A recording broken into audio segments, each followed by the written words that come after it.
pues nada, hola a todos y a todas otra vez. Vamos a inaugurar la mesa redonda sobre las experiencias de investigación para el desarrollo en el ámbito científico-técnico en universidades españolas. Bueno, contamos con la presencia de 4 investigadores y empezamos con Daniel López Codina, que viene del Centro de Cooperación para el Desarrollo de la UPC de Cataluña. Este centro data de 1992 y él personalmente se ha venido dedicando al tema de microbiología y malaria. Y bueno, pues no me extiendo más para dejarle sus 10 minutos íntegros. Ni uno más ni uno menos. Muchas gracias. Viniendo de la Universidad Politécnica de Cataluña, debo decir que me encuentro como en casa, porque la misma mentalidad tecnológica, los mismos problemas, las mismas actividades en cooperación, etcétera. Como solo tengo 10 minutos y seguro que no voy a poder explicar todo lo que quería, voy a ir por libre y os voy a explicar, porque yo tenía diferentes preguntas, el por qué, el cómo, el qué en investigación para el desarrollo. Os voy a hablar del por qué, desde nuestra visión del Centro de Cooperación. Quizá no es lo que esperabais, no lo sé, pero bueno. Ha dicho que trabajo en malaria, de hecho, en un pequeño trabajo en malaria, por decirlo así, pero las enfermedades olvidadas, cuando se habla de algunas enfermedades olvidadas, son aquellas que tienen una alta incidencia, especialmente en los países del sur, pero su tratamiento es caro, ineficaz o inexistente, y a menudo se atribuye la responsabilidad de este hecho a empresas farmacéuticas. Este es el grito social, Los responsables son las empresas farmacéuticas que no asumen su trabajo en este ámbito. Pero realmente quien tiene responsabilidad en las enfermedades olvidadas, en la situación de las enfermedades olvidadas, somos las instituciones públicas. Las empresas tienen un fin que está asociado a ganar recursos. Las instituciones públicas tenemos otros fines. Somos responsables de la situación en parte, tenemos nuestra parte de responsabilidad, porque no hemos realizado investigación, porque no hemos no nos hemos preocupado de las infraestructuras para afrontar el problema. Tenemos claramente una parte importante de responsabilidad en este y otros campos. En inglés, el término que se utiliza para designar a las enfermedades olvidadas, neglected disease, donde la traducción es abandonadas, descuidadas. El término en inglés claramente nos recuerda mejor nuestra responsabilidad y nuestra negligencia en este sentido, nuestro olvido. En medicina, la malaria, la enfermedad de Chagas, la leishmaniasis, etcétera, al menos tienen nombre. Tienen nombre porque se las conoce como enfermedades olvidadas. Pero en otros ámbitos del conocimiento, como son por ejemplo, los propios de una universidad politécnica como las nuestras, tan solo ni tienen nombre.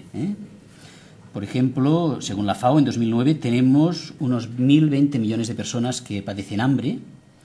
El hambre produce más mortalidad y más morbilidad que la malaria, el SIDA y la tuberculosis junta, y en cambio no parece ser merecedora ni de nombre. Y lo que estoy defendiendo es que debemos hablar de agricultura olvidada, por ejemplo.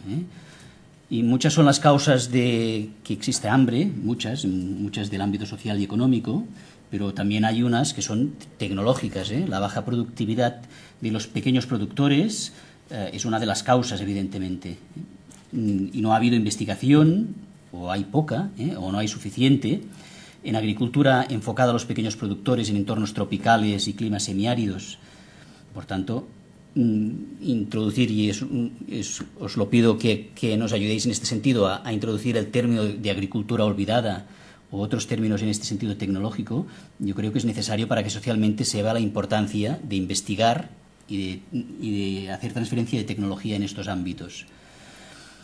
De la misma forma podemos recordar que 1.400 millones de personas no tienen acceso al agua potable, o que 2.400 millones no tienen servicios de saneamiento, etcétera, etcétera, etcétera.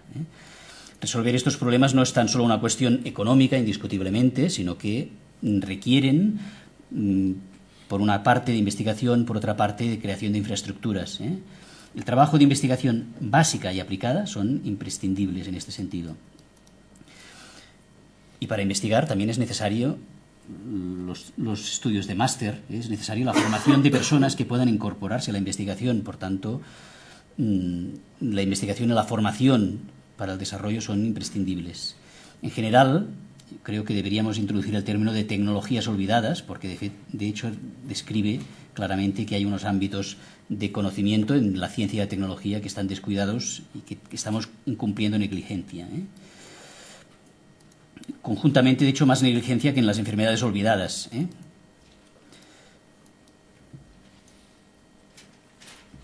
Es importante aumentar el trabajo en las instituciones del norte como nosotros, en nuestras instituciones, y felicidades a la Politécnica porque está llevando un buen camino en esta dirección, y también en las instituciones del sur. Las tecnologías olvidadas no son un problema de unos o de otros, son un problema de todos.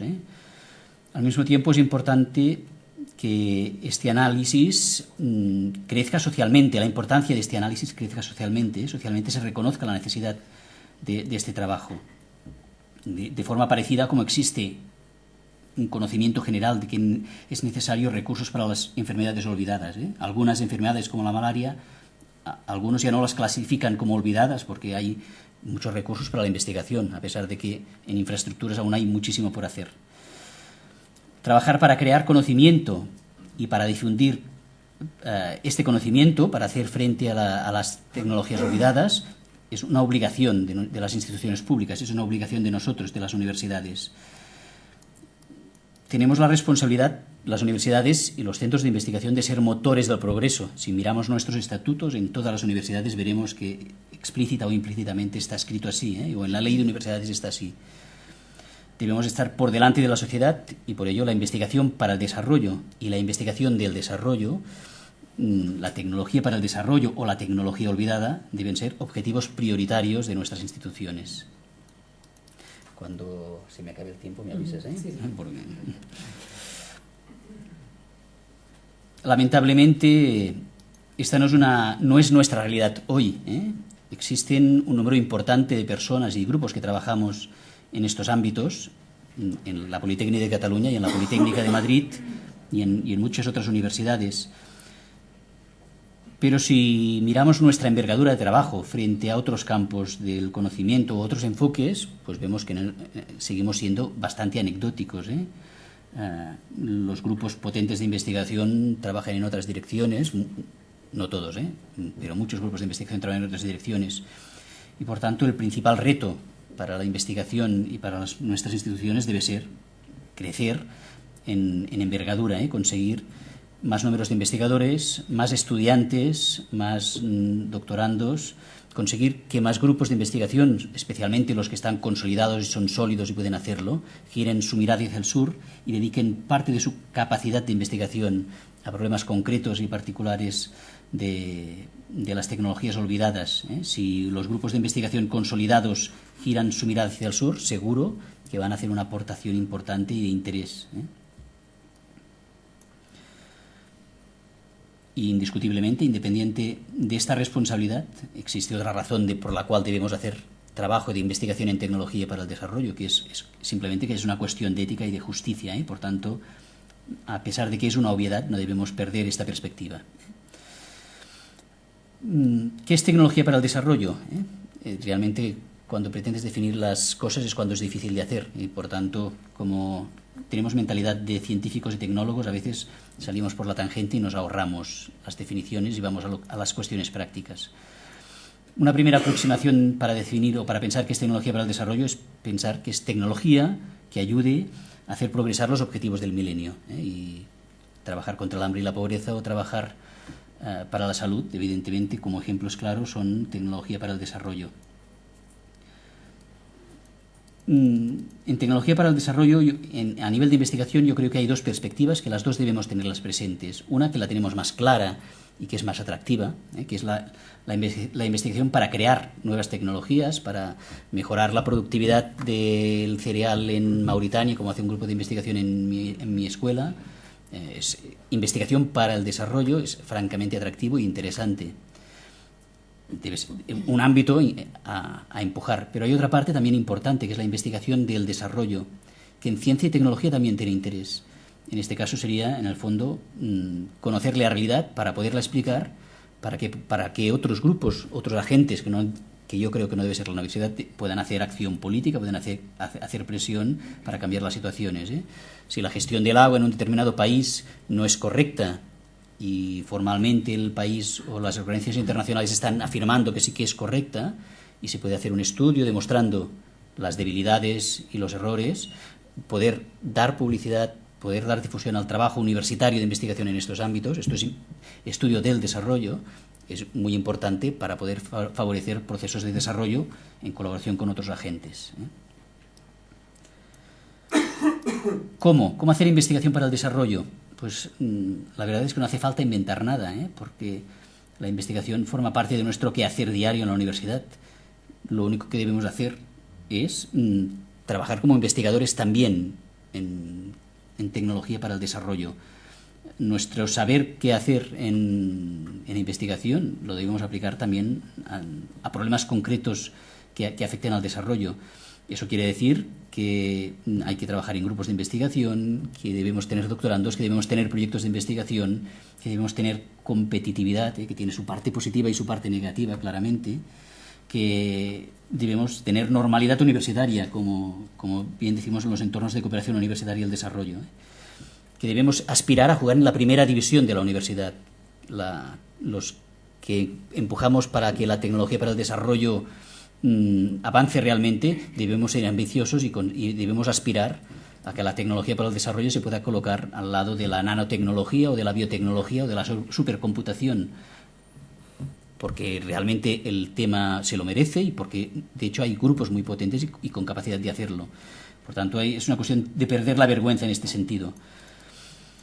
Y siempre digo que debe ser normalidad universitaria con discriminación positiva. Debemos conseguir que, de forma parecida como ocurre en otros ámbitos, donde hay criterios que favorecen determinadas líneas de investigación, en tecnologías olvidadas, en tecnología para el desarrollo, debe haber discriminación positiva para que sea una línea prioritaria en los proyectos de investigación, para que salgan, igual que salen en vuestra universidad, convocatorias de becas para realizar la tesis doctoral, etcétera, etcétera.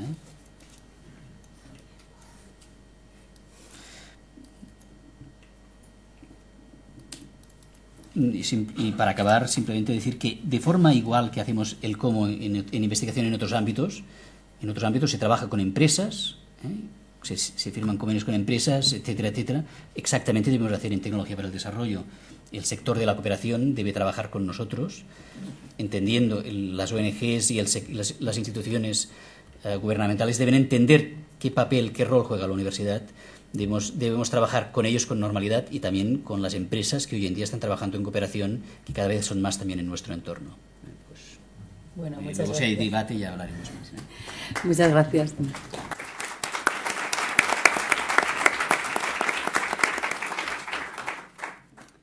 Bueno, pues a continuación vamos a escuchar a Javier Simó, que tiene experiencia de trabajo en TIC para el desarrollo desde el año 95. Ha trabajado 4 años en ONGs españolas, 4 años en África. Ha trabajado en el programa EAS, de Enlace Hispanoamericano de Salud, desde 2003 y en la Universidad Rey Juan Carlos de 2005.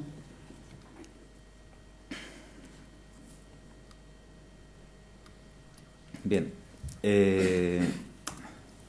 Voy a hacer una muy breve presentación de mi grupo de investigación. Vamos a ver un poquito la experiencia que tenemos en investigación para el desarrollo y luego un breve comentario muy personal, muy discutible seguramente, sobre las oportunidades que abre el plan director, hasta donde yo sé, para potenciar la investigación para el desarrollo. Bien. Bueno, ¿de dónde sale el grupo de investigación en el que yo trabajo? Pues hace 12 años la Politécnica, esta universidad, e Ingeniería Sin Frontera comienzan un programa, el Enlace Hispanoamericano de Salud, que pretende hacer investigación y desarrollo y actuar sobre el terreno sobre las redes de salud en zonas rurales aisladas, mejorando la eficacia y eficiencia de la atención sanitaria a través de las TIC. Bueno, pues tanto UPM como IESEF identificaron que que aquello que había que hacer ahí no era ni propiamente del dominio de la ONG ni propiamente del dominio de la universidad, sino un poco entre medias, y de ahí que nace el programa. Hace 5 años, hace 5 años y 2 días exactamente, EAS se constituye como fundación con patronos fundadores de la Universidad Politécnica de Madrid e Ingeniería Sin Fronteras. Y ya recientemente, hace un solo año, se sumaron al patronato representantes de la Universidad Rey Juan Carlos, de la Pontificia Universidad Católica del Perú y de la Universidad del Cauca de Colombia. Entonces, bueno, pues todo nuestro patronato son universidades, salvo Ingeniería Sin Fronteras, APD, pero además de los 2 lados del charco, hay 2 latinoamericanas. Por circunstancias de la vida, pues varios de los investigadores de EAS, actualmente casi todos, somos profesores o doctorandos en el Departamento de Teoría de la Señal de la Universidad Rey Juan Carlos, que desde 2004 tiene una línea de investigación oficial en TICs para el desarrollo. Bueno, ¿y qué hacemos? Pues fundamentalmente 4 cosas. Investigación y desarrollo en TICs para el desarrollo. Aquí la palabra desarrollo tiene muchas acepciones. Proyectos demostrativos. Nosotros no hacemos simplemente investigación de despacho y laboratorio, sino que todo acaba de alguna manera en algún proyecto real. Hasta ahora siempre ha sido en América Latina, en zonas de selva o sierra. Normalmente en zonas muy aisladas, las zonas en donde trabaja EAS y en donde trabaja mi grupo también de la Rey Juan Carlos, pues que somos más o menos la misma gente, con muy pocas diferencias. Está siempre allí donde no hay ni líneas telefónicas, ni cobertura de redes móviles, ni nada parecido. Luego, bueno, pues difusión de esos resultados, tanto en medios científico-técnicos, publicaciones en revistas y congresos internacionales, como en medios no especializados, y formación. Ahora voy a ver un poquito cada una de esas cosas. ¿Qué nos inspira un poco en la investigación y desarrollo? Bueno, nosotros acá tenemos una realidad que sería la de abajo del todo, ¿no? Comunicaciones ubicuas y móviles, banda ancha, doméstica. En todas partes, menos en mi casa, hay línea telefónica. En el PAU 4 de Móstoles no hay línea telefónica. Y bueno, pues se tiene acceso a todos los servicios. No hay prácticamente limitación de a qué servicios se puede tener acceso. En el otro extremo están grandes regiones en las que viven muchísimos cientos de millones de personas, en que no hay ninguna clase de comunicaciones y en que los únicos servicios de que se pueden beneficiar, en la sanidad, en la educación, en la gobernabilidad, en el soporte de actividades productivas, son servicios para emplazamientos aislados sin ninguna clase de aporte de las comunicaciones. Y eso es un problema grave, eso es un problema de eficiencia en los procesos de desarrollo. Nosotros asumimos en mi grupo que las TIC no son una prioridad básica de desarrollo, o sea, prioridades básicas son comer, tener una vivienda, la educación, la salud, pero las TIC sí que atraviesan transversalmente todo y pueden o favorecer mucho y dar mucha eficiencia a los procesos o, al contrario, entorpecer si no se tienen comunicaciones, ¿no? Entonces, bueno, pues nuestro trabajo ha ido siendo, en algunos momentos, de desarrollar comunicaciones de banda estrecha o intermitentes, que eran tecnologías más asequibles y a la vez que tenían que funcionar con servicios adaptados a esas comunicaciones. Ahí pues comprobamos que era un trabajo muy arduo y muy poco con muy poco volumen de usuarios potenciales que se podían beneficiar de ello. Y al final en lo que nos hemos concentrado es en trabajar en comunicaciones de banda ancha apropiadas que puedan dar soporte al acceso a Internet y al acceso a red telefónica y servicios normalizados, robustos, de bajo coste. O sea, más o menos los mismos servicios que se pueden usar en todas partes, con algunas mejoras. Por ejemplo, un proyecto en el que estamos trabajando ahora mismo es un proyecto de un estetoscopio digital de telemedicina, que por aquí hay un profesor de la Politécnica que está directamente implicado en eso, Joaquín, y la idea un poco no es inventar la rueda, estetoscopios hay, de telemedicina hay, pero lo que no hay son cosas a unos costes asequibles que se puedan instalar en un puesto de salud de la selva. Entonces, esa posibilidad de que un médico pueda ayudar a un técnico de salud a cientos de kilómetros a diagnosticar y dar una respuesta a la atención sanitaria, pues a veces viene de la mano de sistemas, de servicios que no existen por costo o no existen por adaptación a unas circunstancias concretas.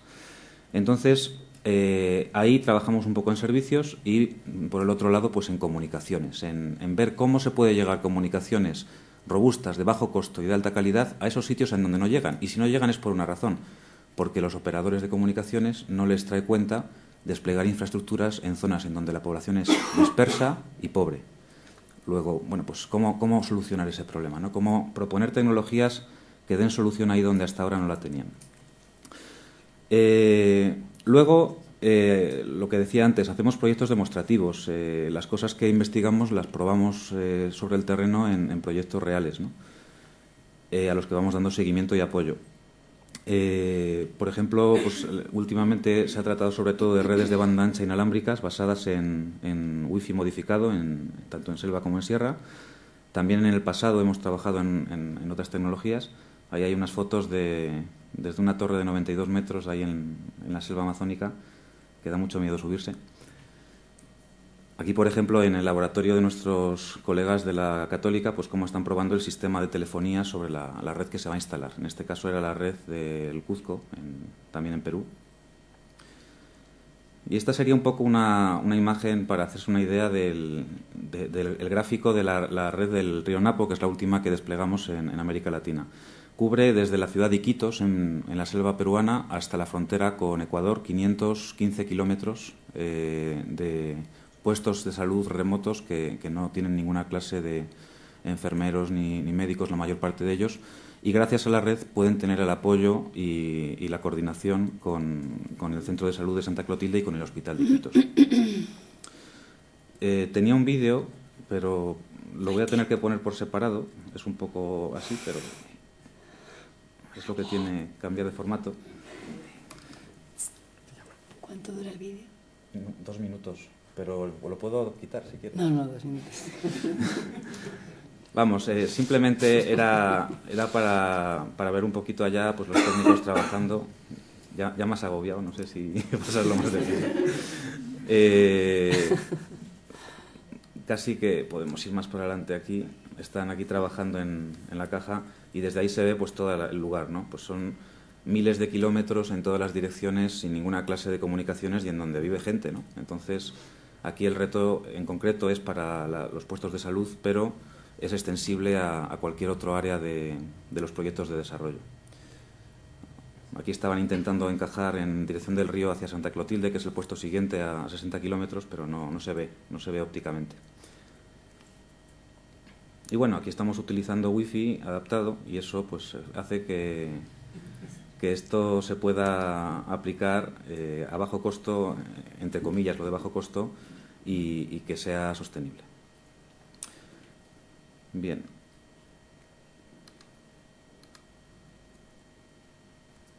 El tema de difusión. Bueno, hay un número creciente de conferencias internacionales en ICT4D, en TICs para el desarrollo. El ámbito científico se va caldeando muy lentamente. Empieza a haber, hace 3 años o 4 no había nada, y ahora empieza a haber algún paper, alguna conferencia que busca un poco esto. Pero es poco y lento. Es muy difícil publicar en revistas científicas porque un poco esta obviedad que comentaba el ejemplo Jaime Cervera al principio de que lo que estudian los arquitectos de Occidente pues no vale para la gran mayoría del mundo porque hay autoconstrucción y procesos informales y tal, pues en TICS es lo mismo. O sea, las tecnologías que a nosotros nos dan respuesta no son evidentemente las que dan respuesta en enormes extensiones del planeta. Pero esto no, como que es transparente. Cuando uno dice estas cosas en la introducción de un artículo, los revisores dicen, pero vamos a ver, las TICs son TICs. ¿Qué es esto para el desarrollo? Y cuesta, ¿no? Y bueno, luego ha habido por ahí algunos premios y esto, pero sobre todo yo creo que una forma de difusión es que empiece a haber proyectos que funcionan y que la gente los ve y viene. Y a preguntar cómo se hace eso y cómo lo puede implementar en otra parte. Otra cuestión muy fuerte es la de la formación. En la Rey Juan Carlos tenemos desde hace un año funcionando el máster oficial en redes de telecomunicación para países en desarrollo, que es un máster de perfil técnico. Es el único de este corte en el mundo, lo cual está siendo un dolor de cabeza, porque hay 2 o 3 másters más que tienen una perspectiva más de evaluación de impacto, de casos de estudio, más desde el punto de vista del impacto de la tecnología. Y cuando la ANECA nos pregunta para la acreditación, que referentes internacionales y nacionales, es una página muy pequeña. Y eso es muy complicado. Es muy complicado. Ya hemos visto en ese artículo 25 de ese borrador de ley que está por ahí flotando que eso puede cambiar. Pero hoy por hoy no se valora ni en los estudios ni en los currículums del PDI y el trabajar en TICs para el desarrollo o en tecnología para el desarrollo o en investigación para el desarrollo en general. Y eso dificulta muchísimo dar pasos. Aquí hay algunas fotos de... Me voy a ahorrar por tiempo el otro vídeo que tenía, que si no, Celia me muerde. Y bueno, casi que el tema de financiación paso por encima, que es difícil, lo dejamos ahí. Ya he comentado las dificultades para acreditaciones y eso, y entonces solo quería hacer ya un par de comentarios sobre lo del plan director. Cuando empezamos con la ronda de consultas para el plan director en diciembre, a mí me pareció una cosa, estupenda, ¿no? Me pareció estupendo leerlo, me pareció que había muchas cosas muy interesantes en el borrador y en el documento definitivo también, y ahora la cosa es que eso realmente acabe llegando a ser real en las políticas del Estado. Hay oportunidades muy interesantes. Lo de la consideración de la participación en programas y proyectos de investigación para el desarrollo, para la valoración del currículum, eso permite una cosa muy importante, que es recuperar al PDI joven con ganas y necesidad de acreditación. O sea, la gente que todavía no es funcionario de carrera o no es profesor contratado acreditado y necesita publicar y necesita tener un currículum que le valga para consolidar su posición. A veces hasta ahora se ve un poco en, a ver, ¿qué hago? O consolido mi trabajo o me dedico a esto que me aleja de mis objetivos profesionales, ¿no? Si las dos cosas se pueden unificar, rescataremos a mucha gente que tiene dificultades. Luego, bueno, pues por supuesto la posibilidad de concursar a proyectos del Plan Nacional de I+D+I con la perspectiva de para países en desarrollo, que hasta ahora era una dificultad y lo sigue siendo. Y bueno, pues aceptar que, un poco siguiendo el comentario que ha hecho aquí el compañero, que la ciencia y la técnica no valen igual en todas partes y que eso es una cuestión de ética, de lógica, de justicia y que es lógico que se incorpore. Hay algunas cosas que, a mi modo de ver, quizás hay que desarrollar un poco más lejos. En cuanto a formación del capital humano, me da un poco la sensación de que como que los instrumentos que se manejan son el PDI, el PCI, poco más. Yo creo que es importante, y lo estamos viviendo en nuestras carnes, apoyar becas para estudiantes de investigación para el desarrollo. O sea, si estamos hablando de formación de capital humano, hace falta que las pocas titulaciones que hay por ahí que pueden entrar en esta línea tengan alumnos. Y esto es un problema. Hace falta becas y hace falta apoyar el desarrollo de acreditación de títulos. Y bueno, respecto de la cooperación universitaria en el plan director, se habla de fortalecimiento de sistemas universitarios de los países socios. Yo diría también, y del compromiso con el desarrollo local endógeno. En todo esto del plan director, que como digo, a mí me parece fabuloso, me parece un documento buenísimo y muy prometedor, pero sí que se escapa en muchos sitios como la motivación de fondo del posicionamiento internacional de España en la agenda internacional. Es un poco también esa cosa de, en el fondo, los objetivos estratégicos de la cooperación española, que no son todo lo puros que deberían, a lo mejor tienen mucho que ver también con otros intereses de España.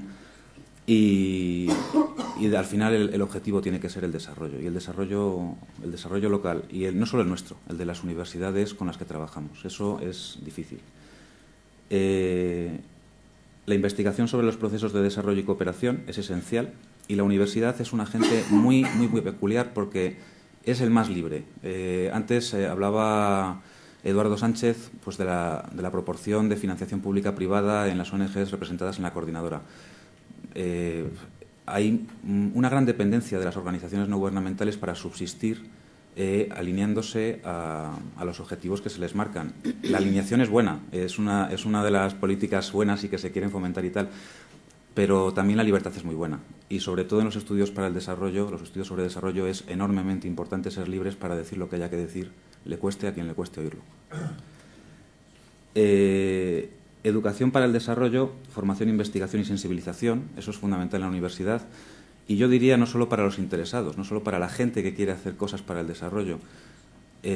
Tenemos que empezar a abrir, si no lo hacemos en la universidad, ¿dónde lo hacemos? Abrir a los estudiantes a un análisis crítico de la realidad distinto, qué es el crecimiento, a dónde va, qué modelo de desarrollo estamos proponiendo, qué está haciendo la comunidad internacional con los países en desarrollo. En fin, esto tiene que ser algo que lo tiene que poder ver todo ciudadano, y por supuesto en la universidad esto tiene que atravesar a todos los estudiantes, ¿no?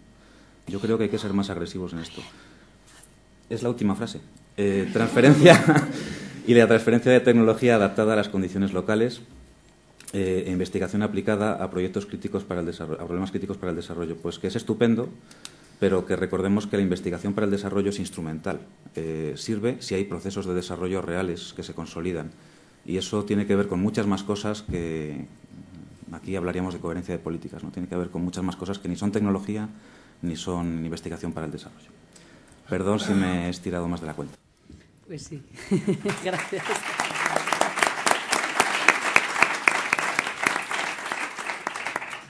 Bueno, pues nada, en tercer lugar vamos a escuchar a Miguel Ángel Ejido. Es ingeniero de telecomunicación en el Instituto de Energía Solar de la UPM y su especialidad la electrificación rural.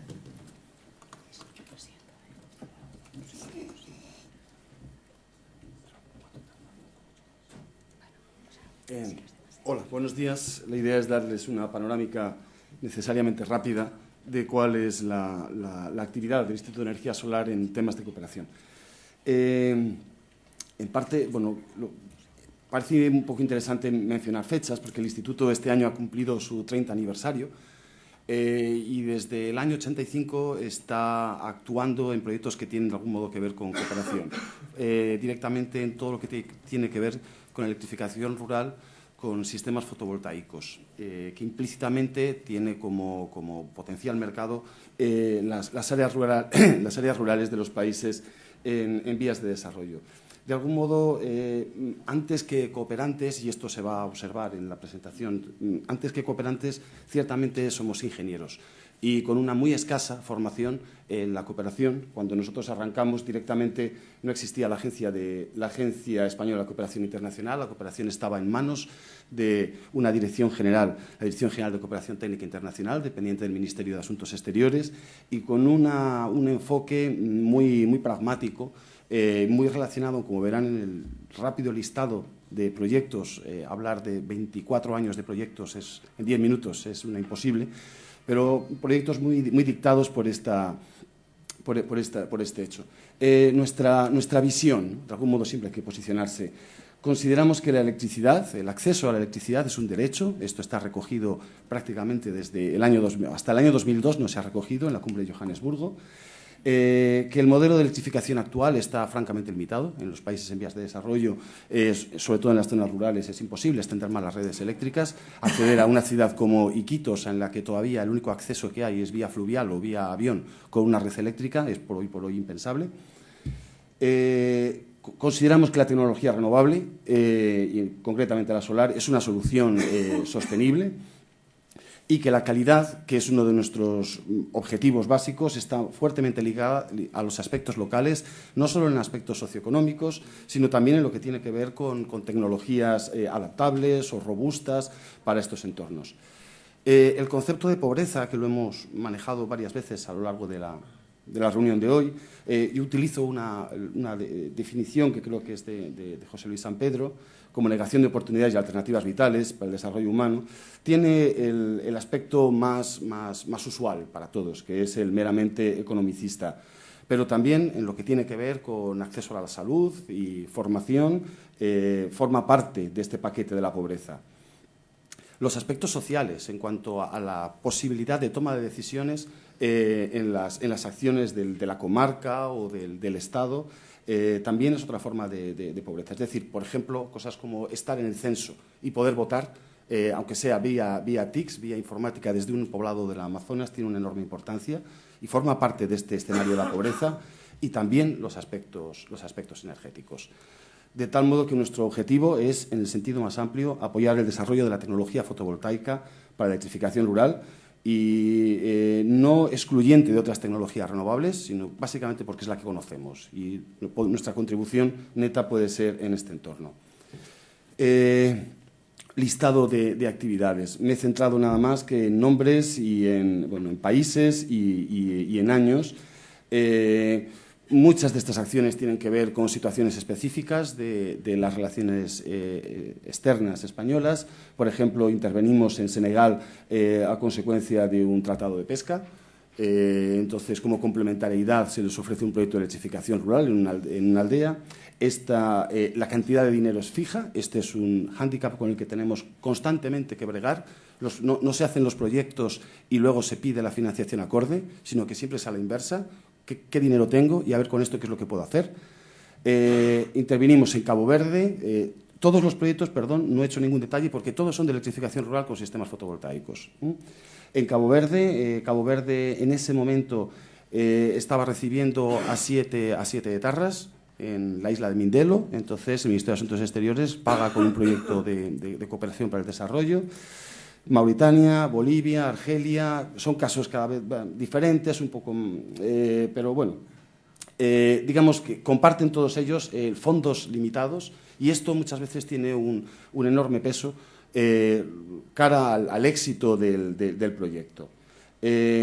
Algunas imágenes, probablemente porque fue el primer proyecto en el que participé y me impactó mucho. Mi formación de ingeniero de telecomunicación, especializado en electrónica de dispositivos y que de pronto cae en el año 86 en una aldea africana, haciendo una central fotovoltaica, que es la que están viendo aquí a la izquierda, arriba a la izquierda, con tecnología casi diría yo que de vanguardia, esos módulos fotovoltaicos, el fruto de un spin-off de la Universidad Politécnica de Madrid, una compañía fabricante de módulos fotovoltaicos, Isofotón, que nace con este producto.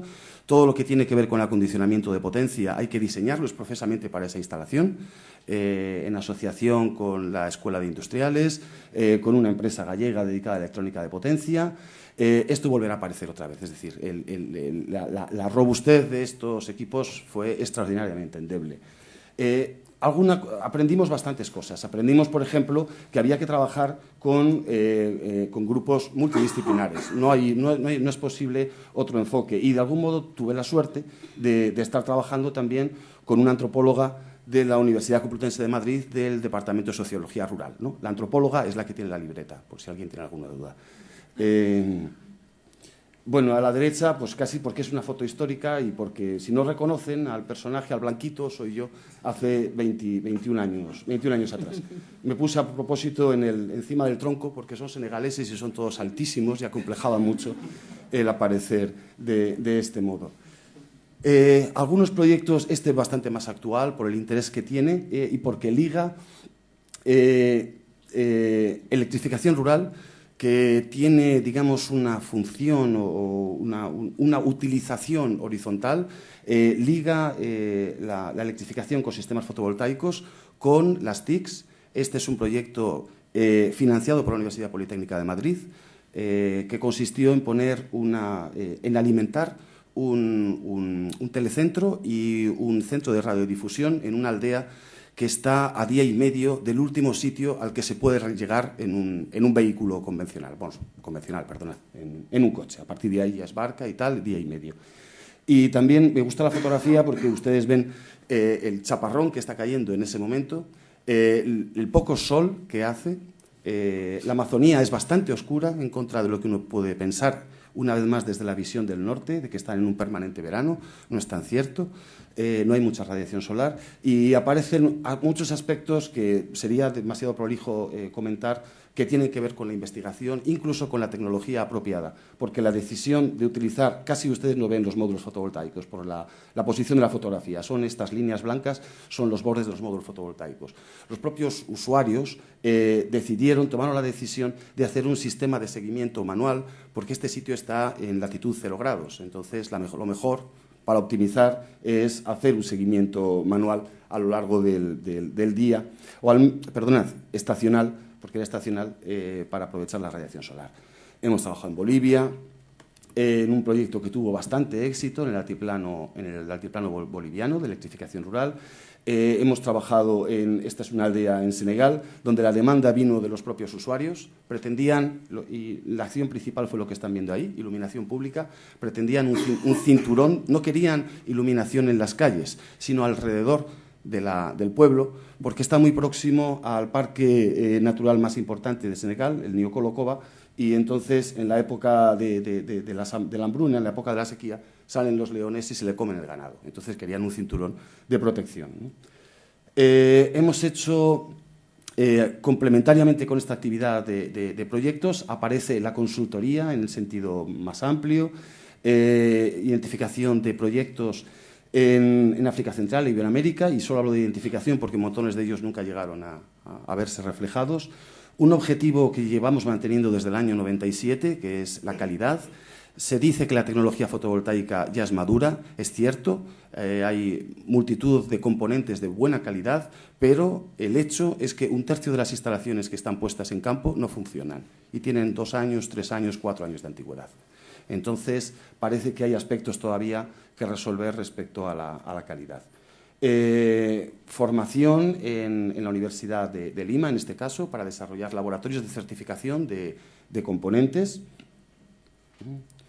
Hemos hecho estudios básicamente financiados por la Unión Europea, que no tiene capacidad para financiar proyectos de ejecución o de infraestructuras, pero sí estudios. Entonces, toda esta línea de estudios están todos de algún modo relacionados con distintos niveles de calidad en el proceso de aseguramiento de la calidad.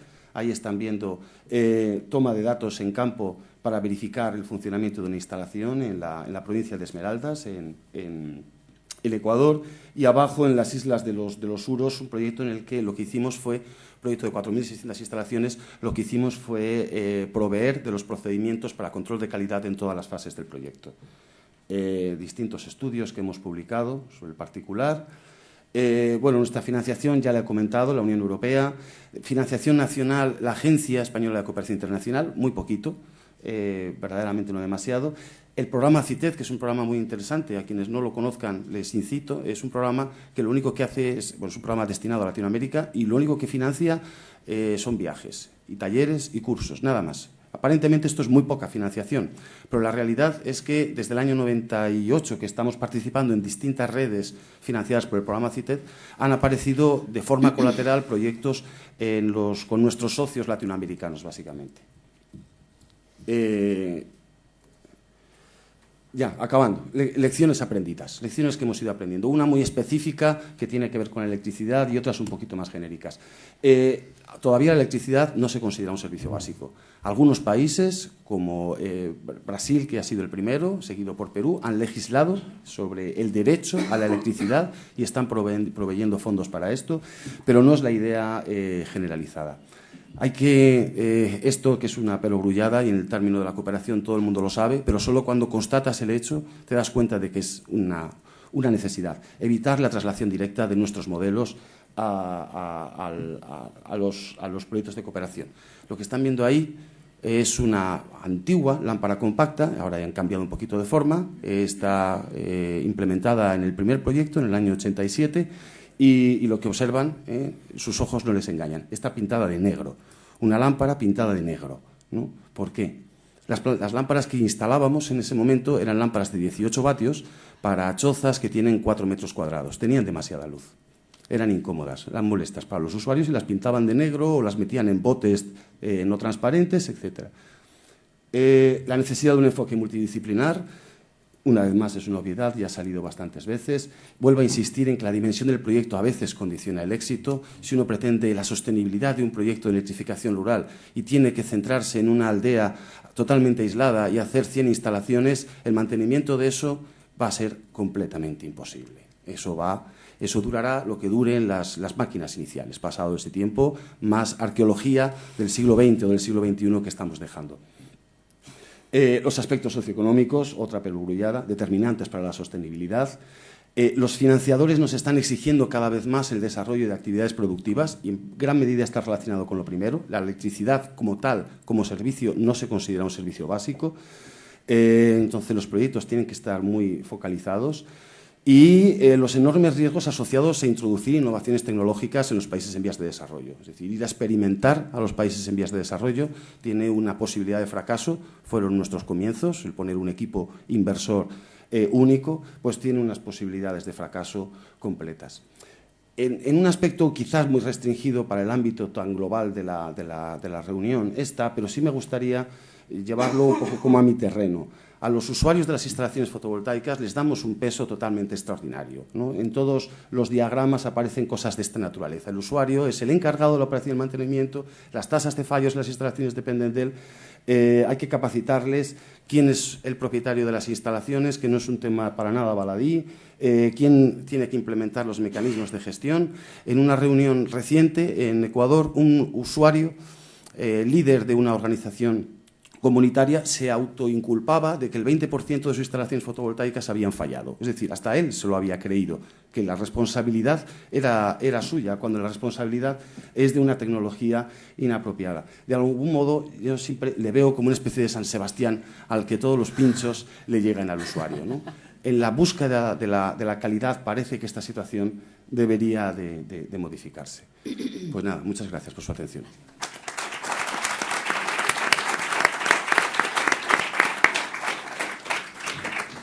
Muchas gracias. En último lugar, vamos a escuchar a Luis Gonzaga García. Es doctor en Biología Vegetal, trabaja en el Departamento de Ingeniería Forestal y tiene experiencia en estudios sobre ecología del suelo y ecología forestal y modelos GIS sobre planificación territorial y evolución del impacto ambiental.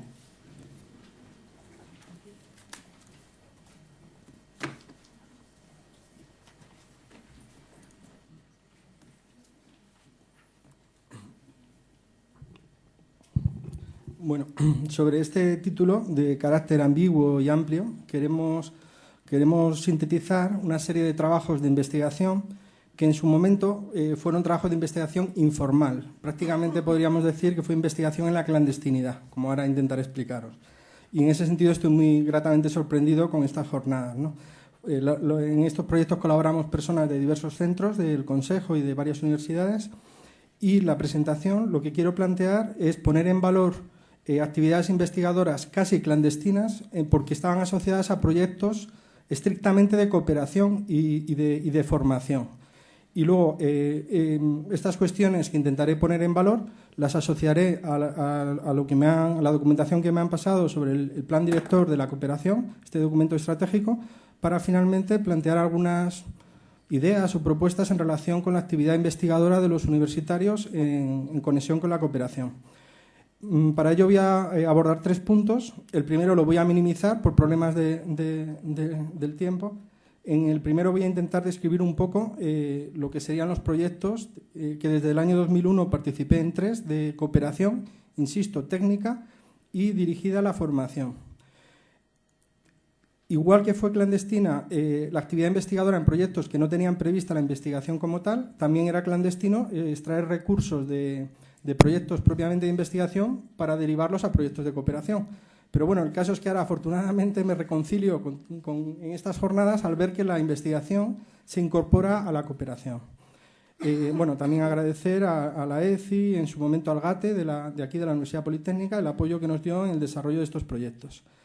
Dentro de estos proyectos, que eran proyectos sobre todo de tipo planificación y de formación de técnicos, generamos 3 actividades de investigación en zonas del Caribe, en el norte de Venezuela, en la frontera sur dominicano-haitiana y luego posteriormente en otras zonas de estos 2 países. Brevísimamente explico un poco lo que hicimos o lo que estamos haciendo, de hecho.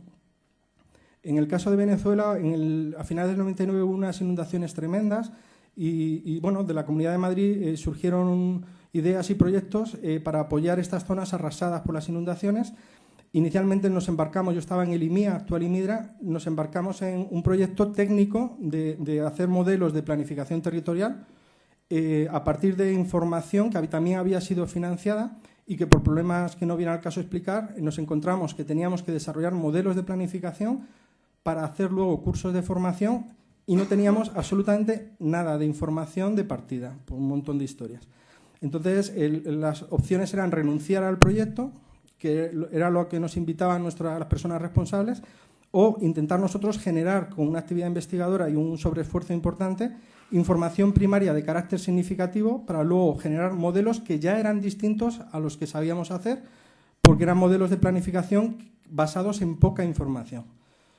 Bueno, generamos una serie de modelos de capacidad territorial para acoger actividades forestales, agrícolas, obras civiles, modelos de riesgos, sobre todo centrados en inundación, incendios, riesgos geológicos, modelos ambientales, y con todos ellos, y con un sobreesfuerzo, insisto, que no estaba previsto en el proyecto y que medio tuvimos que ocultar, generamos modelos de planificación para planes de cacao, repoblaciones forestales, desarrollo agrícola, turismo rural, infraestructuras y urbanismos.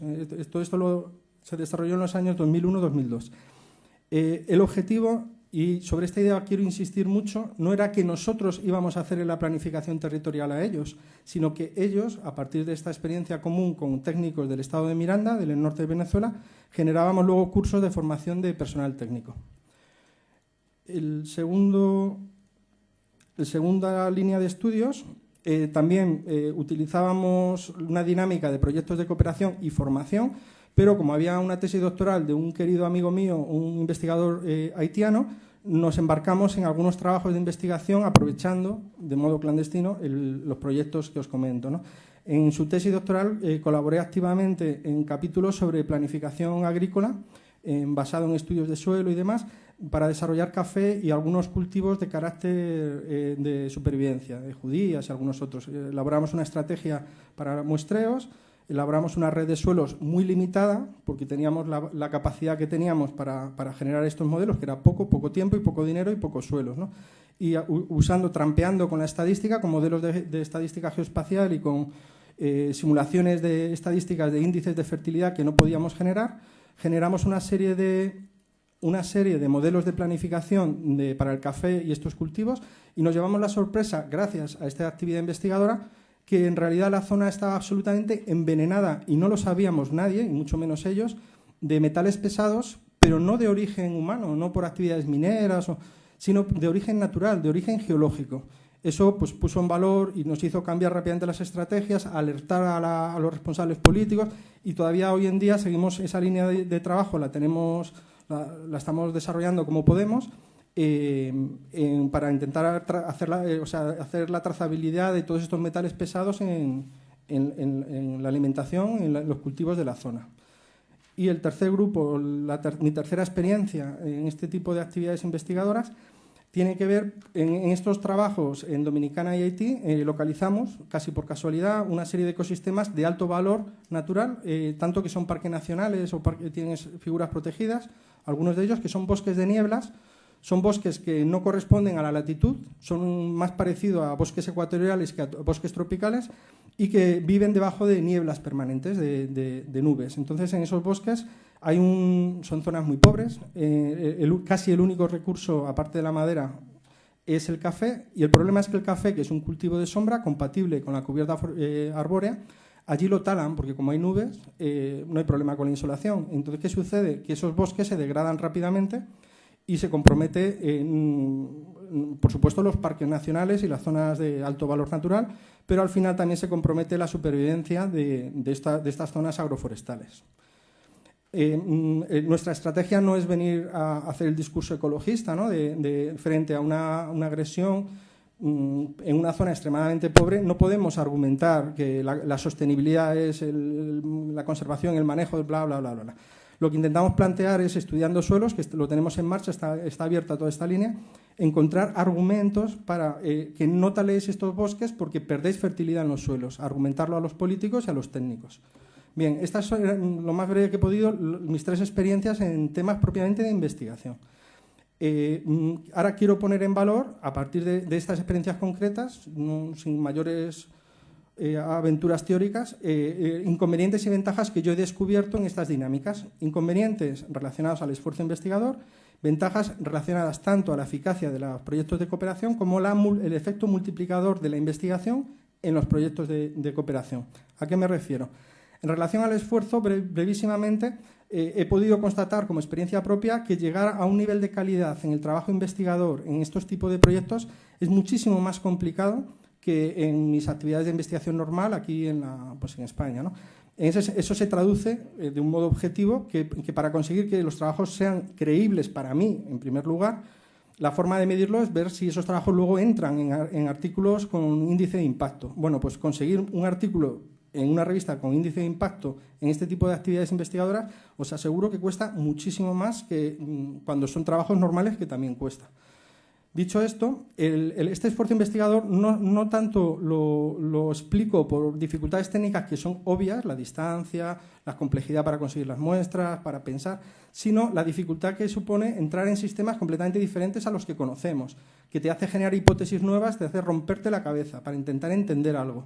Y luego no solo ya es ese aspecto de intelectual, sino también cambio de paradigmas absolutos. Por ejemplo, muy rápido, los modelos en desarrollo sostenible, cuando hemos colaborado en cosas de estas en España, la seguridad, los modelos de seguridad de análisis de riesgos son una pata del sistema. Sin embargo, aquí se convierten en el centro de la cuestión. Yo no puedo hablar de sostenibilidad a los técnicos, a la población ni a los políticos si no resuelvo primero el problema de la seguridad alimentaria, seguridad ambiental, seguridad de riesgo geológico, seguridad socioeconómica.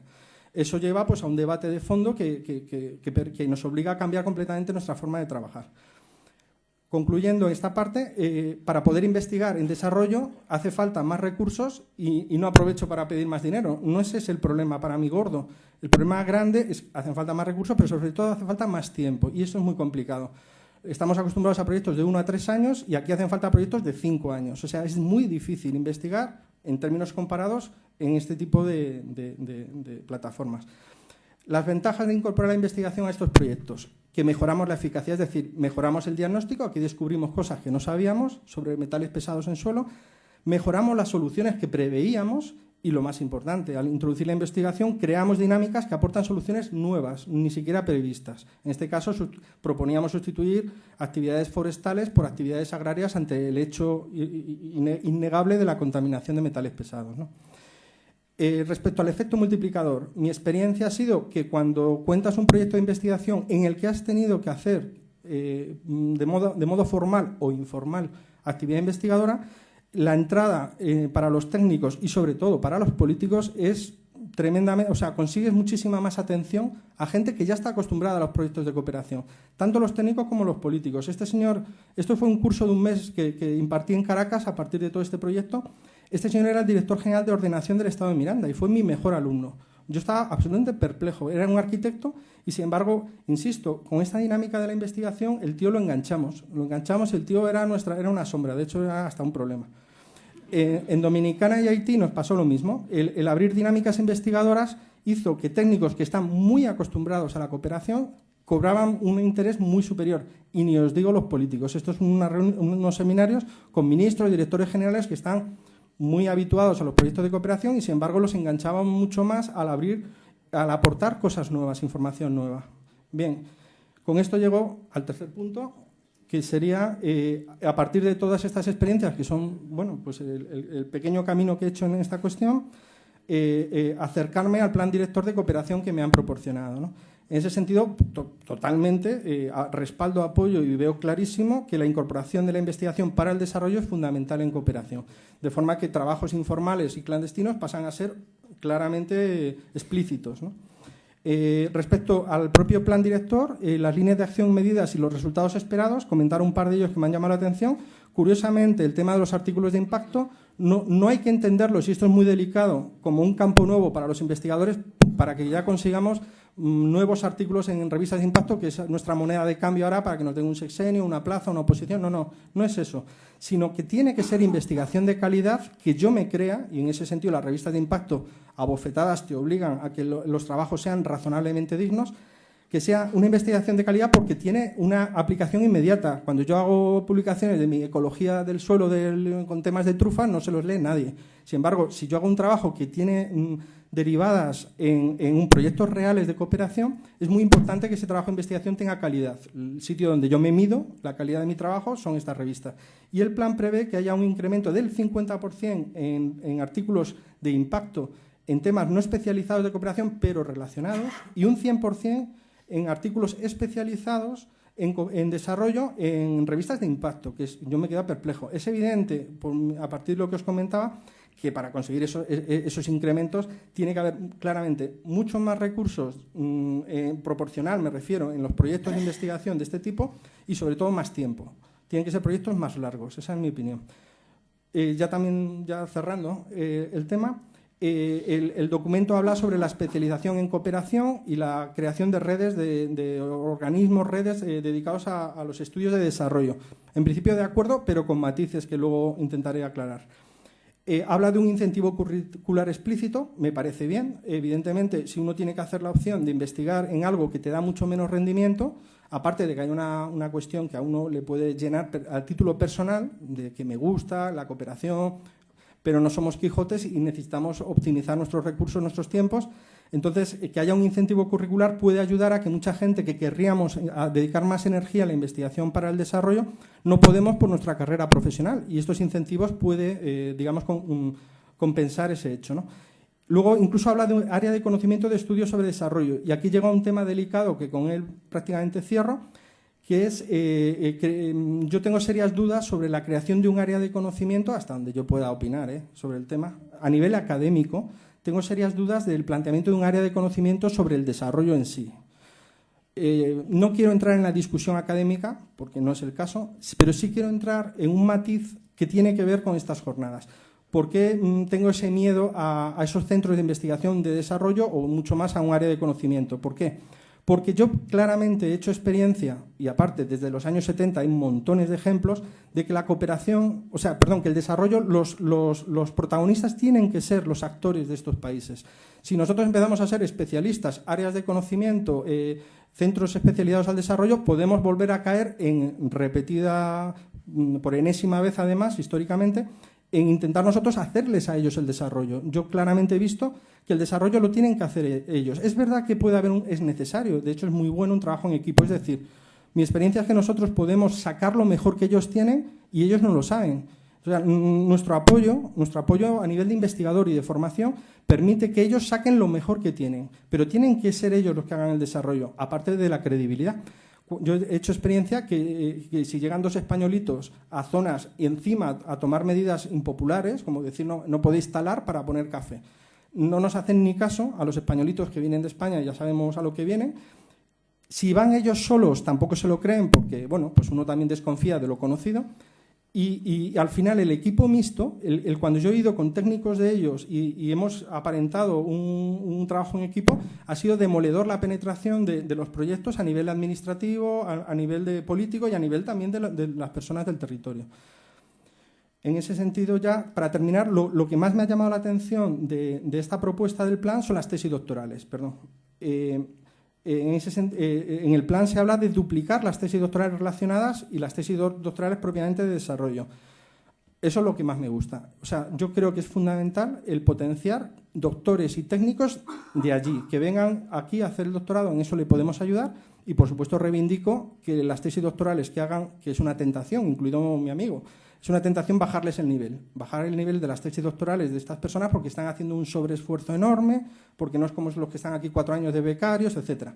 No, creo que es vital que mantengamos los niveles académicos de las tesis doctorales para que ellos realmente cojan la potencia a la que pueden llegar, ¿no?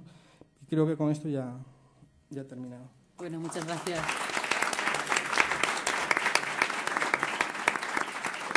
Bueno, pues nada, vamos a dar paso ya al cierre. Tenemos que renunciar a cualquier espacio de preguntas por cuestión de tiempo.